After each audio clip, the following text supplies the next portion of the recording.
Hello friends, હું છું પ્રણવ પટેલ અને હું આપણી આ ચેનલ સ્ટડીવર્સિટીમાં એકવાર ફરીથી આપ સૌનું હાર્દિક સ્વાગત કરું છું.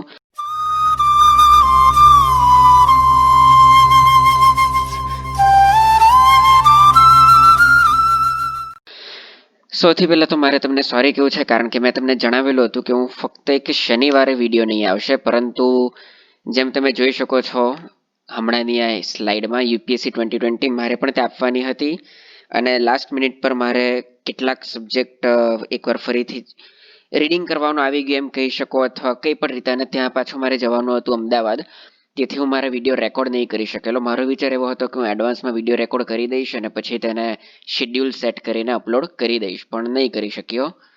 પણ હવેથી આપણે ફરીથી તેને કરીએ છીએ રેગ્યુલર. તો આપણે નેક્સ્ટ વિડીયોથી જોવાના હતા કે સંસદીય પ્રણાલી એટલે કે ભાગ 6ની આપણે ચર્ચા કરવાના હતા. હું શરૂઆત કરવાનો હતો, પણ જ્યારે મેં યુપીએસસીની એક્ઝામ આપી ત્યારે એક વસ્તુથી હું ખૂબ જ પ્રભાવિત થયેલો હતો, અથવા તો ખુશ થયેલો હતો હું, અને તે જ હું તમને કહેવા માંગુ છું. કઈ વસ્તુ? તો આજે આપણે તો સૌથી પહેલા સોલ્વ કરવાના છીએ યુપીએસસી 2020ની અંદર પોલિટીમાં જેટલા ક્વેશ્ચન પૂછાયેલા છે. વધારે ખાસ નહીં પૂછાયેલા હતા, 15 જેટલા સવાલ પૂછાયેલા હતા, ટોટલ 15 થી 17 જેવા સવાલ. અને મને એ જણાવતા તમને અનહદ આનંદ થાય છે કે જેટલું પણ સબ્જેક્ટ આપણે કવર કરેલા છે પોલિટીની અંદર, વેટ હું થોડું પેઇન કરી લઉં. ઓકે, જેટલા પણ આપણે કરેલા છે કવર, પછી ભલે તેની અંદર પ્રિએમ્બલ આવી જાય, ભાગ 1, 3, 4, 4A, બેઝિક સ્ટ્રક્ચર, ડોક્ટ્રિન, આ દરેક વસ્તુ, આટલું જેટલું પણ આપણે કવર કરેલું છે એમાંથી જે સવાલ પૂછાયેલા છે યુપીએસસીની અંદર, મિત્રો યુપીએસસીની અંદર આટલા ભાગમાંથી જેટલા પણ સવાલ પૂછાયા છે તે 15માંથી 100% મિત્રો, 100% એટલે કે જેટલા પણ સવાલ પૂછાયા છે એકે એકની ચર્ચા આપણે કરેલી હતી આપણા વિડીયોમાં. અને એ જ્યારે મેં જોયું, ઓબ્ઝર્વ કર્યું, ત્યારે મને ખરેખર ઘણી ખુશી થઈ, કારણ કે હું તમને ડે 1થી જણાવતા આવેલો છું કે જેટલી પણ નોલેજ મારું છે હું ટ્રાય કરીશ કે હું તમને પૂરેપૂરું આપીશ. ઘણીવાર એવું બનતું હોય છે કે લાઈક જેમ કે મેં આટલી વસ્તુ કરાવેલી હોય છે ને એમાંથી ધારો કે આ ટોટલ 8 સવાલ પૂછાતા હોય, તો નોર્મલી એવું બનતું હોય કે ઓકે ચાલો આપણે આટલું કરેલું છે, તેમાંના 8 સવાલ પૂછાયેલા છે અને તેમાંના 8માંથી 6 સવાલ અથવા તો 7 સવાલની ચર્ચા તો આપણે કરેલી જ હતી. એક ક્વેશ્ચન એવો હતો જે થોડો વધારે ડીપમાં આવી ગયેલો હતો કે આ ટાઈપનો હોય, પરંતુ આ યુપીએસસી 2020ની અંદર આટલા જે પણ આપણે સબ્જેક્ટ કવર હાલમાં પૂરા થયેલા છે તેમાંથી સવાલ પૂછાયા 100% મિત્રો, 100% વસ્તુ આપણે કરેલું છે. એક પણ ક્વેશ્ચન તમને એવો, જો તમે મારા વિડીયો ડે 1થી જોતા હશો એક વિડીયો, તો હું તમને આજે એ વિડીયો બાય વિડીયો અથવા તો ક્વેશ્ચન બાય ક્વેશ્ચન હું તમને જણાવીશ કે જુઓ આ જગ્યાએ આપણે આની ચર્ચા કરેલી હતી. તો એની સાથે જ આપણે ચાલુ કરીએ. અને હું તમને બીજું જણાવી દઉં કે આની અંદર જેટલા પણ ક્વેશ્ચન પૂછાયા છે હું તમને એના આન્સર આપી દઈશ. જે ક્વેશ્ચનની અંદર એવો કોન્ફ્લિક્ટ છે કે આ પણ ક્વેશ્ચનનો આન્સર આવી શકે, આ પણ આવી શકે, કારણ કે યુપીએસસી છે મિત્રો, યુપીએસસીની અંદર તેમનો પણ પોતાનો અમુક પ્રોસ્પેક્ટિવ હોય છે કે કેવી રીતનું, તે પણ હું તમને ઓનેસ્ટલી જણાવી દઈશ. પણ આપણે ડિટેલમાં ચર્ચા આપણે માત્ર એવા ક્વેશ્ચનની કરીશું જે આપણે ચાલી ગયેલા છે, એટલા માટે, કારણ કે જે સિલેબસમાં હજુ આપણું ચલાવવાનું બાકી છે તેની હું તમને ડિટેલમાં ચર્ચા કરવા જઈશ તો એ તમારું બધું માથા ઉપરથી જશે. પણ હા, હું એ તમને વાતનું પ્રોમિસ આપું છું કે જ્યારે પણ આપણે તે સબ્જેક્ટ કવર કરીશું ત્યારે આપણે એક ક્વેશ્ચનની પણ ચર્ચા કરીશું અને તે ક્વેશ્ચનનું જેમ આપણે આજે જેટલા ચાલી ગયેલા છે તેનો આપણે ડિટેલમાં હું તમને આન્સર આપીશ લોજિક સાથે, તે જ રીતનું આપણે ત્યારે પણ આપીશું. તો શરૂઆત કરીએ છીએ આપણે. જુઓ, મારો વિચાર હતો કે હું તમને આ રીતે કરું, પણ કેટલાક આપણા એસ્પિરન્ટ એવા હોય છે કે જે મોબાઈલમાં ને એવી રીતે જોતા હોય, લેપટોપમાં જોતા હોય, ખાસ વધારે જો મોબાઈલની સ્પીડ એવી નહીં આવતી હોય, વિલેજમાંથી તમે જોતા હોય કે કંઈ પણ આવું, તો નહીં જોઈ શકાય. તેથી મેં આ ફોટાને, એટલે કે જેટલા સવાલ પૂછાઈ ચૂકેલા છે, જેટલા પણ ક્વેશ્ચન આપણે ચલાવી દીધેલા છે આપણા વિડીયોમાં, તેને જ મેં ક્રોપ કરીને આ રીતે મૂકેલા છે કે જેથી તમે સરખી રીતે તેને વાંચી શકો. એક તરફ હિન્દી છે અને એક તરફ ઇંગ્લિશમાં છે. તો આપણે તેની ચર્ચા કરીએ, શરૂઆત કરીએ. તો જુઓ, આ છે પહેલો જ પોલિટીનો ક્વેશ્ચન. 81 થી પોલિટી ચાલુ થાય છે. જો તમારો કોઈએ આપેલી હોય તો આ જે મારું પેપર હતું તે હતું સી. જે ક્વેશ્ચન પેપરની સિરીઝ હતી તેમાં સી હતું, તેની અંદર 81 થી ચાલુ થતા હતા અને પહેલો જ ક્વેશ્ચન હતો કે parliamentary system of government is one of which. Okay, તો આ ક્વેશ્ચન તમે જુઓ. આ જે ક્વેશ્ચન છે, ઓકે સોરી મારી ભૂલ થઈ ગઈ. આ ક્વેશ્ચન એકચ્યુઅલી હજુ આપણો ચલાવવાનો બાકી છે, પરંતુ જે મારા મગજમાં ત્યારે એવું ચાલતું હતું કે હું તમારા માટે ફ્રાઈડેનું લેક્ચર કવર કરવાનો હતો, એટલે કે આવતીકાલનું જ લેક્ચર કે જે પાર્લામેન્ટરીમાં તમને સમજાવવાનો હતો યુનિયન પાર્લામેન્ટ, તેની સ્લાઇડ બનાવીને તૈયાર હતી. તો જ્યારે હું ક્રોપ કરવા બેસેલો હતો ત્યારે મારા માઇન્ડમાં એવું રહી ચૂકેલું હતું કે આપણું ચાલી ગયેલું છે, પણ હાલમાં મને યાદ આવેલું છે કે આપણું ચલાવવાનું બાકી છે. પણ વાંધો નહીં, આપણે આવતીકાલે આને કવર કરવાના જ છીએ, તો આને આપણે આવતીકાલે જ જોઈશું. પણ હા, હું તમને આનો જવાબ આપી દઈશ જરૂર, અને ડિટેલમાં આની ચર્ચા આપણે આવતીકાલે જ કરીશું, કારણ કે આવતીકાલથી આપણું યુનિયન પાર્લામેન્ટ શરૂ થાય છે. ઓકે, આની અંદર તમારો આન્સર આવશે बी. सरकार संसद के प्रति उत्तरदायी होती है और उनके द्वारा हटाई जा सकती है, એટલે કે government is responsible to the parliament and can be remove by it. તો આ વસ્તુ તમારે યાદ રાખવાની છે. ओके, आ सवाल जुओ. भारत के संविधान का कौन सा भाग कल्याणकारी राज्य के आदर्श की घोषणा करता है? એટલે કે which part of the constitution of India declares the ideal of welfare state? જુઓ, જ્યારે આપણે કરાવેલું હતું આનો જવાબ આવે છે, જુઓ વેલફેર સ્ટેટ એટલે કે કલ્યાણકારી રાજ્યની રચના. મેં આ શબ્દ વારંવાર બોલેલો હતો. જો તમે આપણા વિડીયો જોયા હોય તો આનો આન્સર તો તમે ઇઝીલી આપી શકો. શું આવે છે આન્સર? આન્સર આવે છે directive principles of state policy. શું? राज्य नीतिना मार्गदर्शक सिद्धांतों, राज्य की नीति के निर्देशक तत्व. શા માટે? કારણ કે ફંડામેન્ટલ રાઇટ્સ તો ઓબ્વિયસલી નહીં આવે, તે તો સ્ટેટની એક મર્યાદા આવી જાય છે. પ્રિએમ્બલ તો એક પ્રકારનું શું કહેવાય પ્રતિબિંબ છે. 7મું શેડ્યુલ ક્યાંથી આવી શકે? 7મા શેડ્યુલની અંદર તો સંઘ યાદીની રચના વાત કરેલી છે, જે કેન્દ્ર યાદી, રાજ્ય યાદી પ્લસ બંનેની એક મિશ્રિત યાદી છે, તેની ચર્ચા છે. તેમાં કલ્યાણકારી રાજ્યની તો કંઈ વાત આવે જ નહીં. અને જો આપણે તમે ડીપીએસપી બરાબર કરેલું હોય તો તમને ખબર જ પડી જાય કે માર્ગદર્શક સિદ્ધાંતોના નામમાં જ આન્સર છે આપેલો. તેથી આ તો તમને આવડવું જોઈએ. આની ચર્ચા આપણે કરેલી જ હતી. બીજો સવાલ આવે છે, તમે જુઓ તરત બેક ટુ બેક જુઓ તમે. 81 થી ચાલુ થયેલું હતું, ત્યારબાદ 82, ત્યારબાદ 83. निम्नलिखित कथनों पर विचार कीजिए. भारत का संविधान अपने मूल ढांचे, जुओ मैं तमने कहेलू हतुं કે એક ક્વેશ્ચન તો બેઝિક સ્ટ્રક્ચર ડોક્ટ્રીન માંથી આવશે જ, અને આની ચર્ચા આના લઈને તો મેં તમારી ઉપર કેટલા બધા આઈ થિંક 4 થી 5 જેટલા વિડીયો, એક આખી વેબ સિરીઝ આપણે તૈયાર કરેલી હતી. અને ત્યારે કદાચ તમને એમ લાગતું હોય કે યાર આટલું ડિટેલમાં કોણ કરાવે, આટલું ડિટેલમાં કઈ જરૂર નથી. તો જુઓ, પહેલા આપણે આની ચર્ચા કરી લઈએ कि निम्नलिखित कथनों पर विचार कीजिए. भारत का संविधान अपने मूल ढांचे को संघवाद, पंथ निरपेक्षता, मूल अधिकारों तथा लोकतंत्र के रूप में परिभाषित करता है. बीजू विधान, भारत का संविधान नागरिकों की स्वतंत्रता तथा उन आदर्शों जिन पर संविधान आधारित है उनकी सुरक्षा हेतु न्यायिक पुनरावलोकन की व्यवस्था करता है.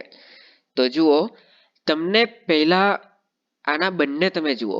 સૌથી પહેલા આપણે જ્યારે વાત કરીએ આપણે પહેલા કથનની, તો એની અંદર તમે જો શું કહેલું છે, તમે આનું ઇંગ્લિશ જુઓ.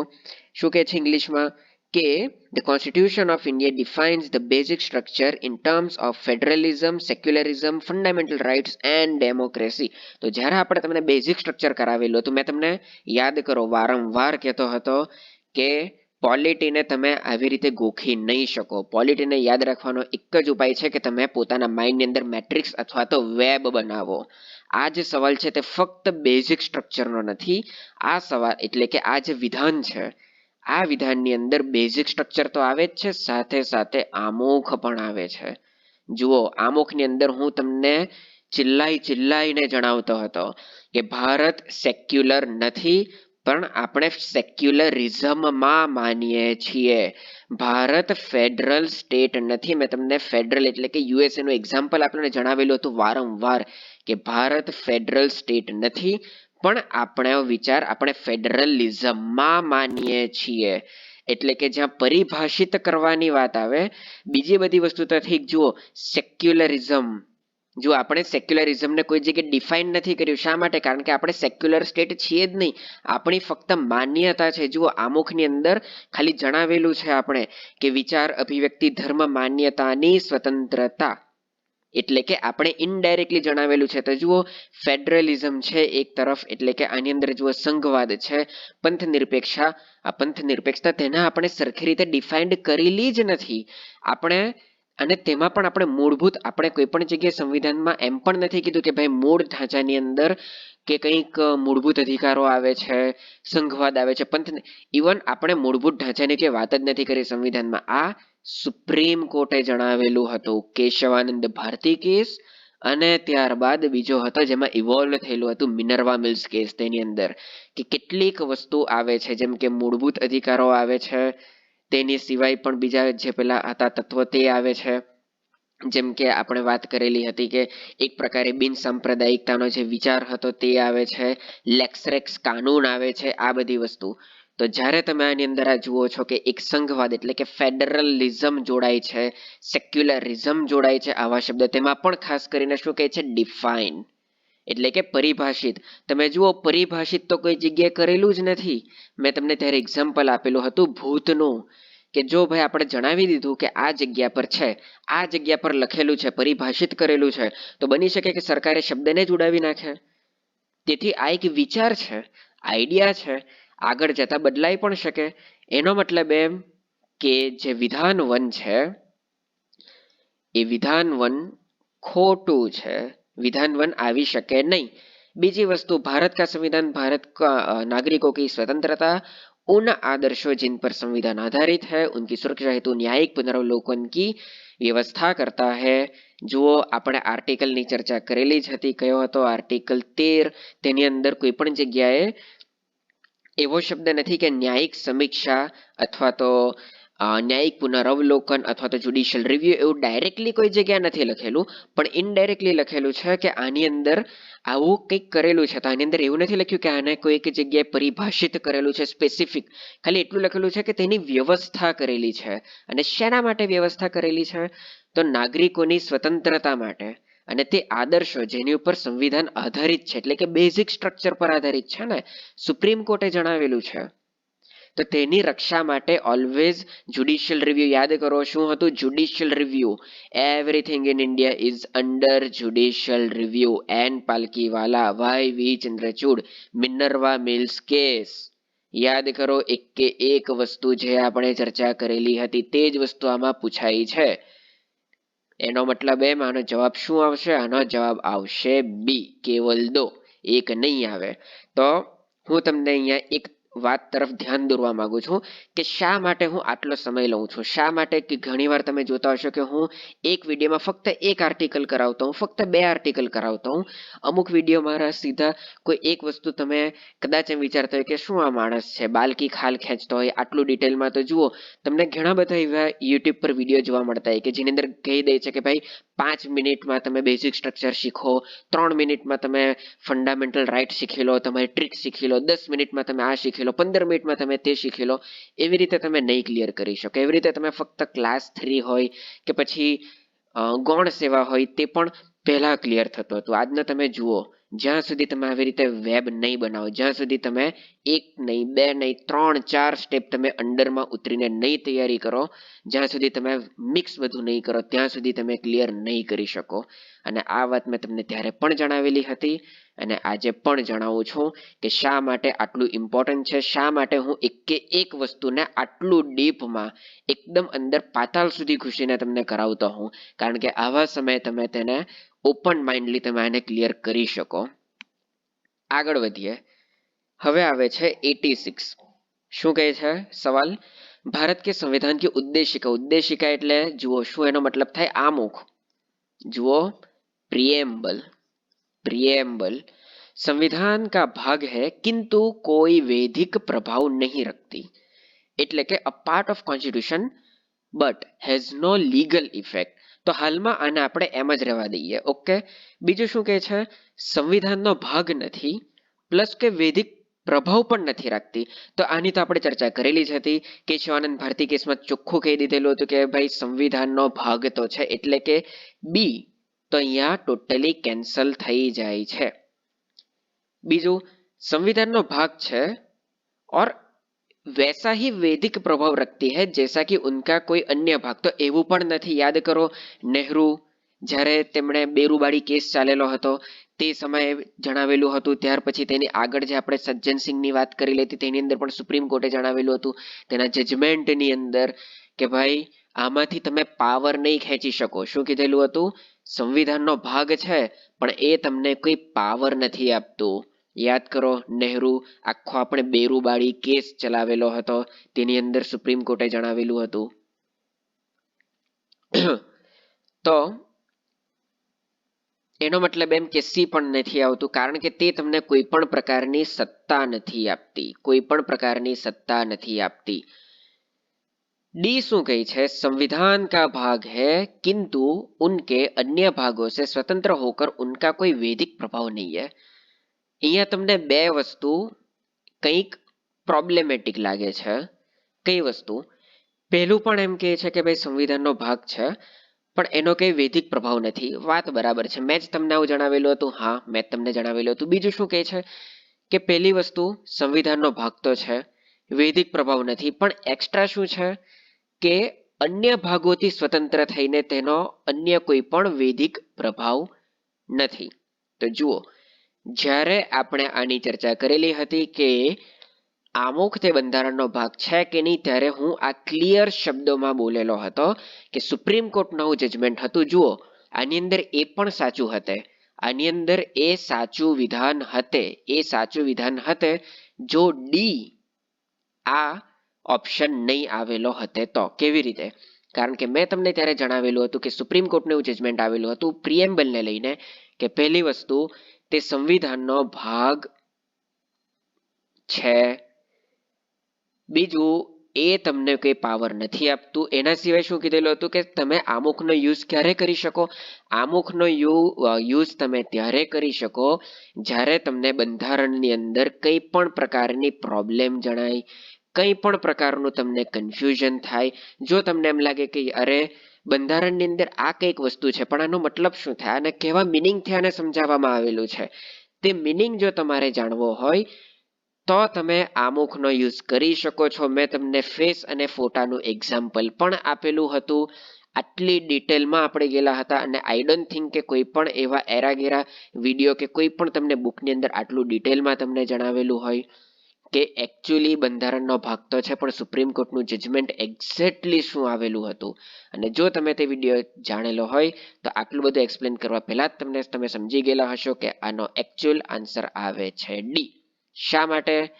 તો તે સંવિધાનનો ભાગ પણ છે, એ કોઈ તમને સત્તા નથી આપતું, પ્લસ અન્ય બીજા ભાગોથી સ્વતંત્ર તો છે, પ્લસ તેનો યુઝ આપણે ક્યારે કરી શકીએ? જ્યારે આપણે સંવિધાનને સમજવું હોય. જ્યારે આપણે સંવિધાનને સમજવું હોય.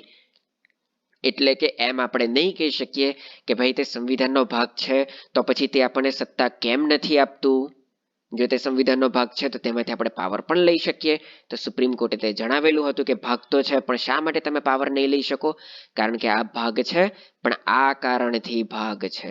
આ કારણ તેમણે રીઝન આપેલું હતું. તો એ પણ સાચો આન્સર છે પણ એની અંદર એ સ્પેસિફિક રીઝન આ લોકોએ નથી બતાવ્યું કે શા માટે તે ભાગ છે અને સત્તા તેમાંથી આપણે પાવર નથી ખેંચી શકતા. એનું કારણ આમાં જણાવેલું છે ડીમાં. તેથી સાચો આન્સર આવે છે આની અંદર ડી. આપણે આની ચર્ચા કરેલી હતી આપણા વિડીયોમાં. તેના સિવાય બીજા બે સવાલ જોઈ લો. આ 84 અને 85 તે આપણે હાલમાં ચર્ચા કરવાનું બાકી છે. આ જે 84 છે તે આપણા સિલેબસનો ભાગ નથી તેથી આની ચર્ચા આપણે નથી કરતા. 85 જે છે તેની અંદર હું તમને હાલમાં આન્સર જણાવી દઉં છું પણ જ્યારે આપણે લોકર ગવર્નન્સની ચર્ચા કરીશું ત્યારે આપણે આના વિશે ડિટેલમાં ચર્ચા કરીશું. 85માં આન્સર આવે છે ડી આન્સર આવે છે कि भारत के संदर्भ में नौकरशाही का निम्नलिखित में से कौन सा उपयुक्त चरित्र चित्रण है? तो શું છે? તો ભાઈ બ્યુરોક્રેસી એટલે કે એક્ઝિક્યુટિવ તેમનું કામ હોય છે, એક્ઝિક્યુટિવનું કામ હોય છે કે જે ધારાકીય સત્તા છે તે કોઈ પણ કાયદો બનાવે તેને એક્ઝિક્યુટ કરવાનું. બ્યુરોક્રેટ એટલે કે જેમાં તમે જઈ રહ્યા છો, જો તમે કોઈ પણ એક્ઝામ ક્લિયર કરશો ક્લાસ 3 થી લઈને યુપીએસસી સુધીની, તો તમે બ્યુરોક્રેટ કહેવાશો એટલે કે નોકરશાહી સર્વિસની અંદર તમે આવશો. જુઓ આમાં લખેલું છે બ્યુરોક્રેસી. તો તમારું કામ છે ઇમ્પ્લિમેન્ટેશન કરવાનું પબ્લિક પોલિસીને, જે પણ સરકાર કાયદા કાનૂન લાવે તેને. આમાં આવે છે D answer. Okay, next page પર આપણે જઈએ. આ છે બીજું પેજ. આના પર ટોટલ 4 ક્વેશ્ચન છે. જોઈએ કયા કયા આવે છે.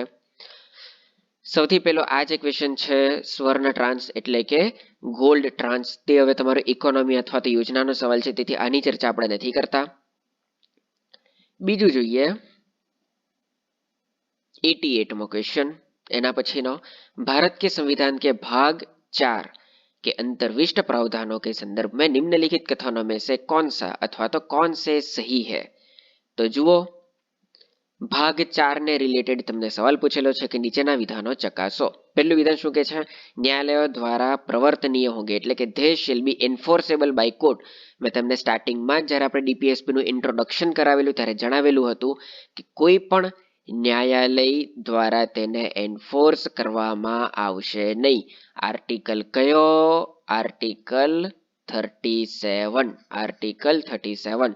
36 ની અંદર સ્ટેટની પરિભાષિત કરવામાં આવેલું હતું. આર્ટિકલ 37 માં આ જણાવેલું છે. બીજી વસ્તુ શું કહે છે? वे किसी भी न्यायालय द्वारा प्रवर्तनीय नहीं होंगे એટલે કે they shall not be enforceable by any court. એટલે કે ઓબ્વિયસલી આમાં તમે એ સમજી શકો, જો એ એટલે કે એક સાચું હોય તો બીજું નહીં હોય, બીજું સાચું હોય તો પહેલું નહીં હોય. તો આની અંદર જો પહેલું વિધાન નથી આવતું એટલે કે બીજું તો આવે જ છે, પણ આની અંદર એમ નથી પૂછ્યું કે 3 માંથી કયું વિધાન સાચું છે. નીચે બીજા પણ ઓપ્શન છે, તો ત્રીજું જોઈએ. इस भाग में अधिकथित सिद्धांत राज्य के द्वारा कानून बनाने को प्रभावित करेंगे. तो जुओ मैं તમને જણાવેલું હતું કે આપણે જેટલી પણ વેક્સિનેશન એટલે કે પોલિયો હોય, કોઈ બીજા હોય, પર્યાવરણને લઈને કેટલા બધા એક્ટ બનતા હોય, સ્વાસ્થ્યને લઈને એક્ટ બનતા હોય, પ્રાણીઓ ગૌ હત્યાને લઈને જે પેલા બધા એક્ટ બનેલા છે, તે દરેક એક્ટની અંદર તેનું રિફ્લેક્શન આપણને આની અંદર જોવા મળે છે. પ્લસ આપણે રિઝર્વેશનની પણ વાત કરેલી હતી. તો એનો મતલબ એમ કે સરકાર કોઈ પણ એક્ટ બનાવે, સરકાર માટે તો આ મેન્ડેટરી છે જ ને. મેં તમને ત્યારે પણ કહેલું હતું જ્યારે આપણે ડીપીએસપી કરાવેલું હતું. આટલા બધા ઢગલો તમને એક્ઝામ્પલ પણ આપેલા હતા કે કેવી રીતે સરકાર જે પણ એક્ટ બનાવે છે તે ડીપીએસપી માંથી જ પ્રેરણા લઈને બનાવે છે, કારણ કે ડીપીએસપી સરકાર માટે ફરજિયાત છે. એટલે કે 3 પણ સાચું છે. તો એવું કોઈ છે આની અંદર કે જેમાં 2 અને 3 માત્ર છે? ડી. એનો મતલબ એમ કે સાચો આન્સર આવે છે ડી. ઓકે, બીજા બે જુઓ 89 અને 90. આ બંને હાલમાં આપણે ચર્ચા કરવાનું બાકી છે, તેથી આમાં આપણે ડિટેલમાં નહીં ઉતરીશું, પણ જ્યારે આપણે કમ્પ્લીટ કરીશું, જ્યારે પણ આપણે આ ભાગ પર પહોંચીશું ત્યારે હું તમને આના વિશે ડિટેલમાં કહી દઈશ રીઝન સાથે. હાલમાં જો તમે એક્ઝામ આપેલી હોય અથવા તમે એમ જ આન્સર જાણવા માંગતા હોય તો તમને આન્સર જણાવી દઉં છું. 89 માં આવે છે એ, કેવલ એક. સોરી, હા આવે છે એ. અને 90 રાષ્ટ્રપતિ હાલમાં આપણું હજુ ચાલવાનું બાકી છે. છતાં તેથી હું તમને આનો રીઝન નહીં કહીશ, પણ હું તમને આનો આન્સર આપી દઈશ. આની અંદર આન્સર આવે છે, ક્યાં ગયું? હા, આની અંદર આન્સર આવે છે સી, केवल 1 और 3. શું આવે છે? केवल 1 और 3. ઓકે, આગળ વધીએ. આ છે આપણું નેક્સ્ટ પેજ. આની અંદરથી કેટલા સવાલ આવેલા છે પોલિટીમાંથી જે આપણે ચાલેલા છે જુઓ. તો જે આધારને લઈને છે તે તો આપણો કરંટ અફેરને લઈને સવાલ છે. છતાં પણ આપણે જ્યારે યોજના કમ્પ્લીટ કરાવીશું આધારને લઈને, જ્યારે આપણે લોકલ ગવર્નન્સ ને બીજું બધું constitutional and non constitutional body ને પોલિસી ત્યાર વિશે આની પણ આપણે ચર્ચા કરીશું, ત્યારે હું તમને આના વિશે આન્સર આપીશ. હાલમાં હું તમને ત્યારે હું તમને તેનું રીઝન આપીશ. હાલમાં હું તમને આના આન્સર જણાવી દઉં છું. 89 ની અંદર આન્સર આવે છે બી. बी, केवल 2 और 4. એટલે કે राज्य निजी निगमों से आधार डेटा को साझा करने के लिए कोई अनुबंध नहीं करता. અમે 3 મહિના હતા સ્ટાર્ટિંગમાં, ત્યાર પછી તેને 3ની જગ્યાએ 6 મહિના કરી દીધેલા છે. એટલા માટે આ કરંટ અફેરને લઈને આવેલો છે. 92 જોઈ લો. 92 ની અંદર રાજ્યસભા જે આપણે આગળ કરવાના જ છીએ યુનિયન પાર્લામેન્ટરીમાં, ત્યારે આપણે તેની ચર્ચા કરીશું. હાલમાં તેનો આન્સર તમે ખાલી જાણી લો. આનો આન્સર આવે છે બી, એટલે કે સંવિધાનની અંદર સંશોધન, એટલે કે બંધારણની અંદર એમેન્ડમેન્ટ કરવા માટે, બંધારણીય સુધારો કરવાનો એવી કયો છે જેની અંદર રાજ્યસભા અને લોકસભાની શક્તિ એક સમાન છે. 93 તો યોજનાને લઈને સવાલ છે, તેથી આની ચર્ચા આપણે હાલમાં કરીશું નહીં. 94 જે છે ક્વેશ્ચન એ જુઓ શું કહે છે. આ બંને સવાલોની ચર્ચા પણ આપણે કરેલી છે. निम्नलिखित मूलभूत अधिकारों के किस संवर्ग में अस्पृश्यता के रूप में किए गए विभेदन के विरुद्ध संरक्षण समाविष्ट है. એટલે કે which one of the following categories of fundamental rights, શું કહે છે, of fundamental rights incorporates protection against untouchability as a form of discrimination. Okay, discrimination. તો પહેલી વારમાં જોતા એમ લાગે કે જુઓ ઓબ્વિયસલી સ્વતંત્રતાનો અધિકાર તો કેન્સલ જ છે. સંવિધાન રાઇટ ટુ કોન્સ્ટિટ્યુશનલ રેમેડીઝ એટલે કે કયો છે, આર્ટિકલ 32, એટલે કે જે આપણે રીટ જોયેલું છે તેની વાત કરેલી છે એની અંદર, જે આપણે હાલમાં જોવાની બાકી છે, પણ તે પણ તેની અંદર નહીં આવે ઓબ્વિયસલી. હવે જે બાકી બચ્યું એ અને ડી, તો પહેલી વારમાં એમ લાગે કે ઓકે એસસી એસટીની વાત કરેલી છે, તેમાં પણ ખાસ કરીને અસ્પૃશ્યતાની, એટલે કદાચ શોષણની વાત હોય, પણ શોષણમાંની અંદર તો આપણે જોયેલું હતું શું આવે છે, તો ભાઈ હ્યુમન તસ્કરીને લઈને આવે છે, પ્લસ શું કહેવાય દેહ વ્યાપાર, મનુષ્ય વ્યાપારને લઈને આવે છે, ખતરનાક જગ્યા પર શું કહેવાય બાળકો નહીં કરી શકે તેને લઈને આવે છે, આર્ટિકલ 23, 24 તેને લઈને આવે છે. તો એનો મતલબ એમ કે આની અંદર કોઈ પણ જગ્યાએ અનટચેબિલિટી નથી આપેલી, તેથી શોષણ અધિકાર પણ નહીં આવે. બાકી બચ્યો સમાનતાનો અધિકાર, તે જ આવે છે તેનો સાચો આન્સર. અને કેવી રીતે? આ સ્પષ્ટ રીતે એક જ એવો આર્ટિકલ છે જેની અંદર અસ્પૃશ્યતા જણાવેલી છે, આર્ટિકલ 17. કયો છે? આર્ટિકલ 17, જેની અંદર અસ્પૃશ્યતા નાબૂદીની વાત કરવામાં આવેલી છે. અને આર્ટિકલ 17 કયામાં આવે છે? આર્ટિકલ 17 આવે છે समानताना अधिकारनी अंदर. बीजी वस्तु, भारत में न्यायपालिका का कार्यपालिका से पृथक्करण એટલે કે સેપરેશન ઓફ જ્યુડિશિયરી. શું? Separation of judiciary. આ પણ સેમ ટુ સેમ એક બેઠો જ આર્ટિકલ છે ડીપીએસપી ની અંદર. ડીપીએસપી ની અંદર જ્યારે આપણે ડીપીએસપી કરેલું હતું તે સમયે જ આપણે જોયેલા હતા. આની અંદર આન્સર આવે છે બી. તેના સિવાય આગળ વધીએ. આ છે લાસ્ટ પેજ. એની અંદર કઈ કઈ વસ્તુ, તો જે 96 છે તે તમારો એક રીતે જોવા જાય તો ઇકોનોમિક્સનો સવાલ છે અને પોલિટીને ઘણો ડિટેલમાં આવેલું છે. છતાં પણ હું તમને આનો હાલમાં આન્સર આપી દઉં. ચલાવવાનું બાકી છે એટલે આની અંદર આન્સર આવશે ડી. સવાલ શું છે એકવાર આપણે વાંચી લઈએ. वित्त मंत्री संसद में बजट प्रस्तुत करते हुए उनके साथ अन्य प्रलेख भी प्रस्तुत कर सकते हैं जिनमें बृहद आर्थिक रूपरेखा विवरण the macro economic framework statement भी सम्मिलित रहता है. यह पूर्वोक्त प्रलेख निम्न आदेश के कारण प्रस्तुत किया जाता है. तो कયું આવે છે? તો provisions of the fiscal responsibility and budget management act 2003. Okay, ત્યાર પછી આવે છે બીજા 97 અને 98. તો પરિભાષા છે, એટલે કે પરિભાષા છે ડેફિનેશન, વ્યાખ્યા. સંવિધાનિક સરકારનો મતલબ શું થાય? સંવિધાનિક સરકારનો મતલબ શું થાય? તમે કહેશો કેવી વાત કરો, આની ચર્ચા શા માટે કરવાના? હજુ તો આપણું યુનિયન પાર્લામેન્ટ ચલાવવાનું બાકી છે ને. એ જ જગ્યાએ તમે કોઈ પણ આવી જીપીએસસી હોય કે યુપીએસસી હોય આપણને છલાવો આપવાની ટ્રાય કરે છે. કેવી રીતે? આની ચર્ચા આપણે કરી ચૂકેલા છે. આની ચર્ચા આપણે કરી ચૂકેલા છે. કેવી રીતે? તો ઇંગ્લિશ જુઓ.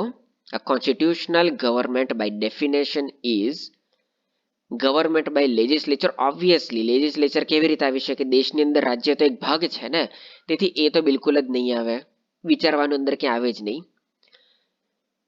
બીજું લોકપ્રિય સરકાર, એક આવે છે ક્વેશ્ચન માર્ક. સી શું કહે છે? બહુદલીય સરકાર, મલ્ટી પાર્ટી ગવર્મેન્ટ પણ કેવી રીતે આવી શકે? કોમન સેન્સની વાત છે, તે પણ નહીં આવે.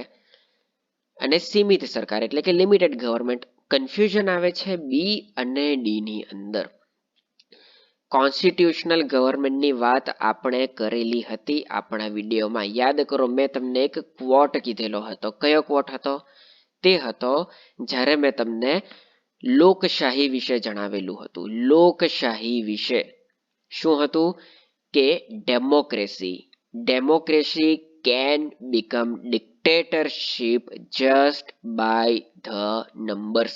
એટલે કે અમુક નંબર્સના આધારે લોકતાંત્રિક સરકાર પણ સન્મુખત્યારશાહી બની શકે છે. એટલે કે ધારો કે લોકપ્રિય સરકારની અંદર તમે જોઈ લો કે આપણા ઇન્ડિયાની અંદર ફોર એક્ઝામ્પલ હાલમાં સંપૂર્ણ બહુમતીથી કઈ સરકાર ચાલે છે? બીજેપી ચાલે છે, મોદી ગવર્મેન્ટ ચાલે છે. એનો મતલબ આપણે એમ કહી શકીએ કે મોદી ગવર્મેન્ટ તે લોકપ્રિય સરકાર છે.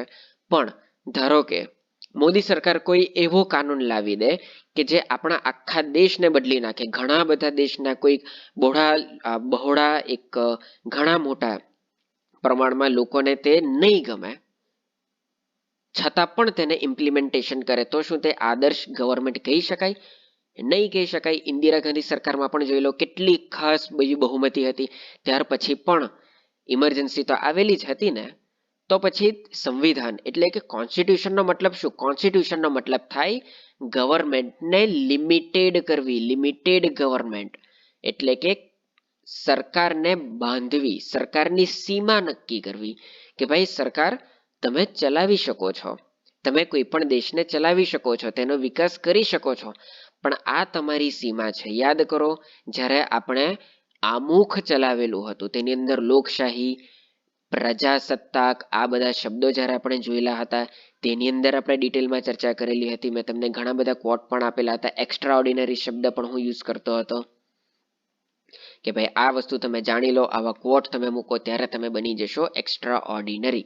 અને ત્યારે મેં તમને એક્ઝેક્ટ આ જ એક્ઝામ્પલ આપેલું હતું કે તેમણે કહ્યું હતું કે આ તમારી એક લિમિટેશન છે, આની બહાર તમે નહીં જઈ શકો. અને તમારી લિમિટેશન શું છે? તમારી લિમિટેશન છે આપણું કોન્સ્ટિટ્યુશન. પ્લસ બેઝિક સ્ટ્રક્ચર ડોક્ટ્રીનમાં પણ જણાવેલું હતું, જ્યારે સુપ્રીમ કોર્ટે જજમેન્ટ આપેલું હતું કે ડિયર ગવર્મેન્ટ, તમે બંધારણની અંદર ગમે તેટલા સુધારા કરી શકો, તમને સુધારા કરવાની સત્તા બંધારણે આપેલી છે, પણ પોતાનું નવું બંધારણ રચવાની સત્તા તમને નથી આપી. એક્ઝેક્ટ હું આ જ વાક્ય હું ત્યારે પણ બોલેલો હતો. તો આનો આન્સર શું આવે છે? આનો આન્સર આવે છે સીમિત સરકાર એટલે કે લિમિટેડ ગવર્મેન્ટ. 98 શું કે છે?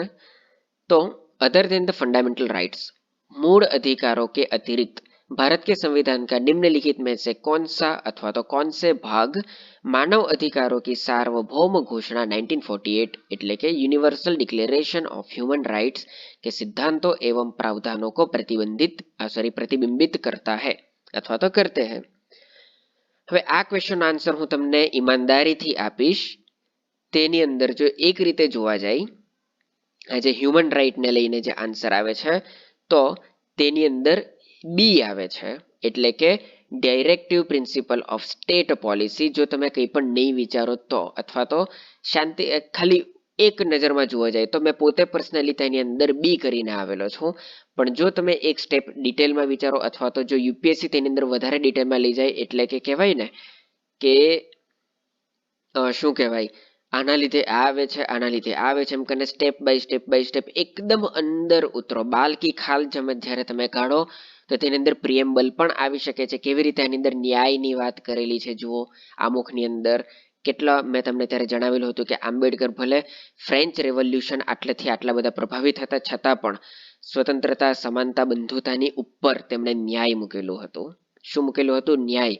કે દરેક રીતે તમને ન્યાય મળવો જોઈએ. રાજનૈતિક રીતે તમને ન્યાય મળવો જોઈએ, ધાર્મિક રીતે તમને ન્યાય મળવો જોઈએ. શા માટે? કારણ કે હ્યુમન રાઇટ્સ તમે જુઓ, હ્યુમન રાઇટ્સની અંદર શું કહે છે કે માણસોના અધિકારો કોઈ પણ હ્યુમન કેમ નહીં હોય, તે કેદી હોય, સામાન્ય વ્યક્તિ હોય કે પછી સૈન્યની અંદર એટલે કે યુદ્ધની અંદર કોઈ પકડાયેલો તેની અંદર કેદી હોય, જાસૂસ હોય, કોઈ પણ હોય, તેમના દરેક વ્યક્તિઓના કેટલાક હ્યુમન રાઇટ હોય છે અને આપણે તેને ફોલો કરવા પડે છે ફરજિયાત. તો ન્યાયનો મતલબ થાય કોઈ પણ વ્યક્તિ હોય તેમને ન્યાય મળવો જોઈએ, સજા પણ મળે.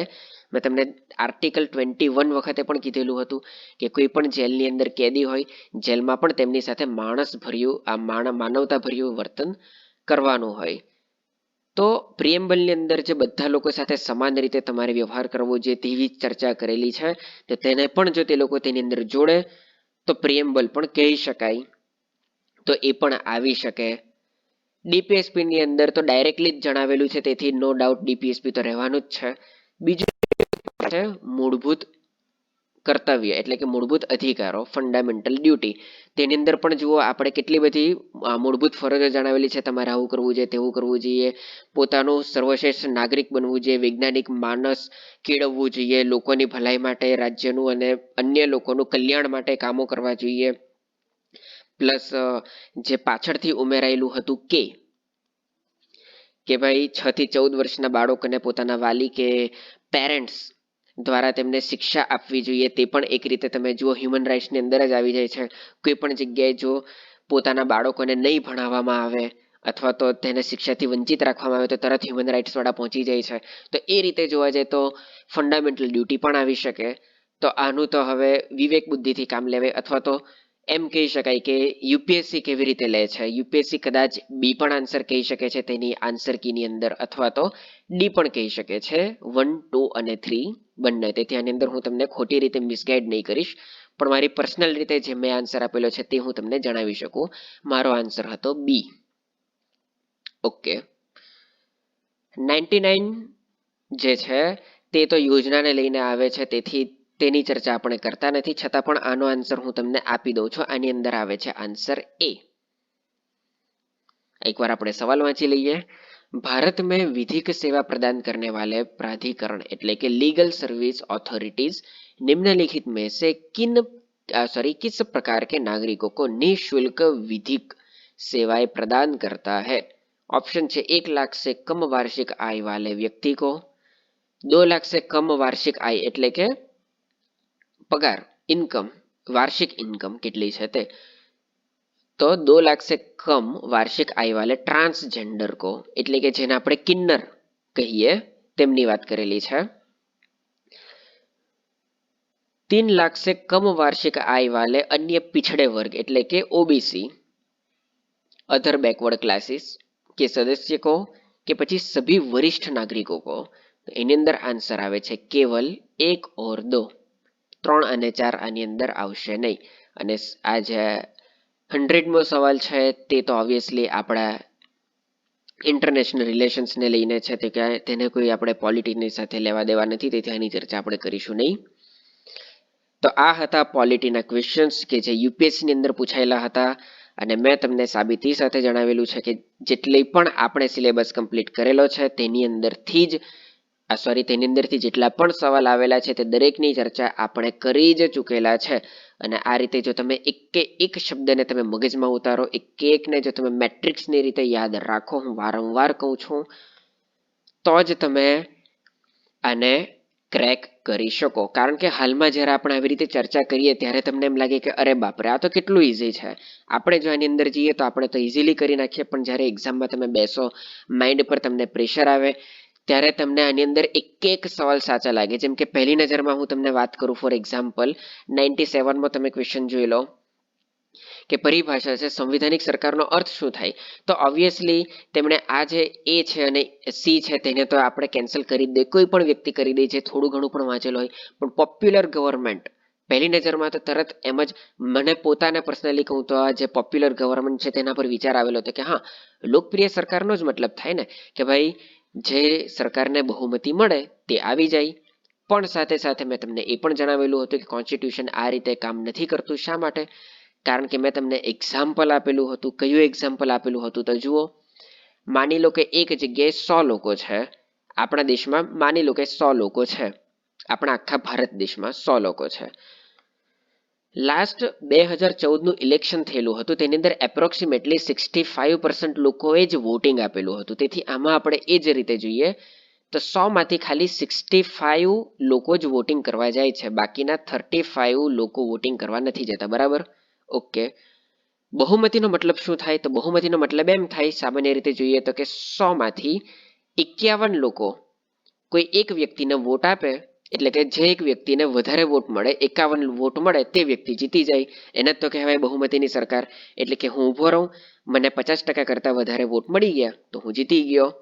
પણ લોકશાહી ભારતની અંદર એવું નથી. કેવી રીતે? માની લો કે A, B, C અને D 4 લોકો ઉભા રહેલા છે. 100 લોકો છે પોતા આખા દેશની અંદર. હવે ઘણા લોકો એવા હોય કે જે વોટ આપવા નથી જતા, ઘણા લોકો બાળકો હોય, તેથી તેમના વોટિંગ કાર્ડ નથી હોતો, તે વોટ આપી નથી શકતા. આ રીતે તો આવી રીતે ટોટલ 65 લોકો જાય છે વોટ આપવા. બરાબર? 65 લોકોમાંથી માની લો કે ડી ને વોટ મળે છે 15. ડી ને કેટલા વોટ મળે છે? 15. એટલે કે બાકી કેટલા વોટ બચ્યા? બાકી બચ્યા 50. સી ને મળે છે 10 વોટ, બાકી કેટલા બચ્યા? 40. બી ને મળે છે ફક્ત 5 વોટ, બાકી કેટલા બચ્યા? 35. 35 વોટ મળે છે એ ને. એનો મતલબ એમ કે 100માંથી 65 લોકો એવા છે કે જે લોકો નથી ઈચ્છતા, જે લોકોની ઈચ્છા નથી કે એ આવે. ઓબ્વિયસલી એનો મતલબ એ જ થાય ને કે 65 લોકો એમ કહે છે કે મને એ નથી જોઈતો, માત્ર 35 લોકો ઈચ્છે છે કે ભાઈ મને એ જોઈએ છે, છતાં પણ એ આવે છે. એનો મતલબ એમ કે જ્યારે પણ એટલે કે આ જે વ્યક્તિ જે જીતે છે તે કોઈક એવા કાનૂન લાવી શકે કે જે 65 લોકોને નહીં ગમે, તેમને ના પસંદ હોય. તો તે કેવી રીતે સંવિધાનની અંદર લોકપ્રિય સરકાર હોઈ શકે? અને મેં એક્ઝેક્ટ આ જ એક્ઝામ્પલ આપેલું હતું જ્યારે આપણે લોકશાહીની વાત કરેલી હતી. જો તમે મારા રેગ્યુલર વિડીયો જોયા હોય તો તમને ખ્યાલ આવી જાય. તો આવી રીતે જે પણ મેં તમને એક્ઝામ્પલ આપતો હોઉં, કોઈ પણ એકની અંદર આટલું ઊંડાણમાં, એટલું ડિટેલમાં, પાતાળ સુધી ઘૂસીને જે મેં તમને કરાવતો હોઉં, તે આ જ કારણથી કરાવતો હોઉં કે જેથી એક્ઝામમાં તમે તમારું દિમાગ ટોટલી ખોલીને તમે પોતાના આન્સર લખી શકો. તેથી જ હું તમને વારંવાર કહું છું કે આને તમે વેબ બનાવો, એક વસ્તુને તમે અંદરથી ઇન્ટરકનેક્ટ કરો, તો જ તમે પોલિટીને કરી શકો. આ એક આર્ટ છે, કોઈ એક સબ્જેક્ટ નથી, આ એક પોએટ્રી છે. તો આજના વિડીયોમાં આપણે આટલું જ રાખીએ છીએ. આનું આ છે સોલ્યુશન. નેક્સ્ટ વિડીયોથી આપણે ભાગ 6 શરૂ કરવાના છે. આઈ નો મારે તમને ભાગ 5 કરાવવાનો હતો, પણ ભાગ 5 સમજવા માટે તમારે સૌથી પહેલા ભાગ 6 સમજવો જરૂરી છે. તેથી મેં એવું નક્કી કર્યું છે કે સૌથી પહેલા હું તમને ભાગ 6 કરાવીશ, ત્યારબાદ હું તમને ભાગ 5 કરાવીશ. નહીં તો બની શકે કે ભાગ 5 ની અંદર ઘણી બધી વસ્તુ એવી છે જે તમને ઉપરથી જઈ શકે છે. ઓકે, તો આવતીકાલથી આપણે ભાગ 6 એટલે કે યુનિયન પાર્લામેન્ટ શરૂ કરવાના છીએ. વિડીયો તમને પસંદ આવેલો હોય તો તેને લાઇક કરી દેજો, શેર કરી દેજો, સબસ્ક્રાઇબ કરી દેજો. અને કોઈ એક્ઝામ આપેલી હોય અને તેને આન્સર જોઈતા હોય તો તમે પોતાના મિત્રોને આ વિડીયો શેર કરી શકો છો આપણી આન્સર કી. તો મળીએ છીએ આપણે આપણા નેક્સ્ટ વિડીયોમાં. આવતીકાલથી આપણા વિડીયો રેગ્યુલર આવતા રહેશે, એટલે કે સોમવારથી શનિવાર રોજ બપોરે 2 વાગ્યે. તો thank you very much and જય હિન્દ.